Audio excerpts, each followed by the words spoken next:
what ends up happening, right, is a company starts out in the food industry. They could be an importer. They could just do third-party logistics for cold storage for food.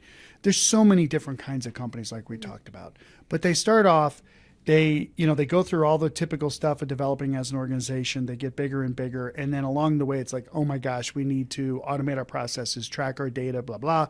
So again, my uncle writes Access databases. So usually write an Access database, and they have spreadsheets. Mm-hmm. And then something happens where they get a little bit bigger. They may find a food-specific ERP. There's been a lot of consolidation around food ERPs recently. We'll talk about that a little bit later. But there might be, again, a group of people who wrote an app specific for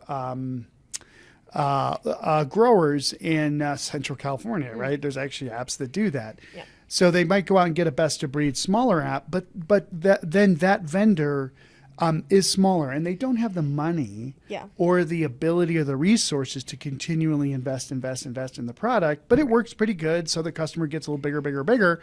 And then, at some point they decide they can't take an upgrade because of the customizations. And then they're stuck on this platform that sort of meets their needs, but they've actually hired really good people by now who maybe came from bigger food companies who say, oh, okay, I need all this data, so I'm just going to start with a spreadsheet.